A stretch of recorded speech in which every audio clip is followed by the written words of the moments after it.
Why is an island 54 times smaller than the United States, wealthier than the world's largest economy? Now, does that sound a little bit suspicious?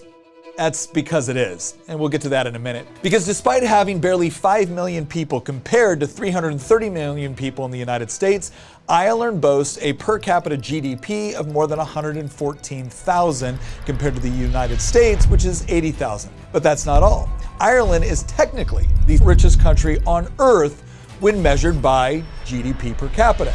So, how could a tiny island that's smaller than South Carolina be richer than the US? Ireland has served as a tax shelter for many large tech companies thanks to its low corporate tax rate.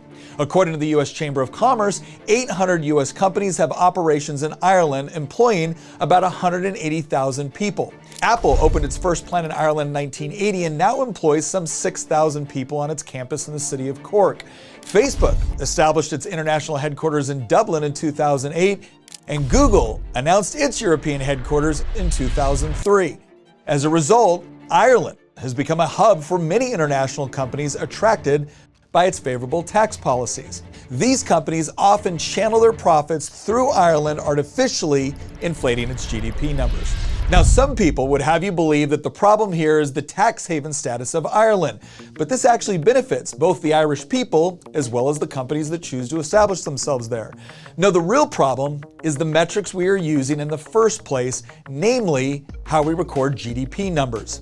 So why is this a problem? Well, because along with interesting loopholes like previously discussed, GDP includes things like government spending. So when a government prints or borrows billions of dollars in order to spend money, that also inflates a country's GDP numbers, and it fails to give us an accurate picture of a healthy economy. So if GDP figures are so misleading, what should we be using? Well, one possibility is to use gross national product, which deliberately leaves out many of the accounting tricks that are used to inflate Ireland's economy. GNP accounts for the income generated by a country's residents, both at home and abroad, while leaving out foreign goods and services that are simply passing through. And to little surprise, when we use this more accurate measurement, we find that while Ireland is doing very well, it's definitely not the richest country in the world. But perhaps the most honest method would be what economist Murray Rothbard developed, and that is the gross private product, or GPP. In this method, we remove the government's portion, as government spending inevitably comes from either taxation or money printing.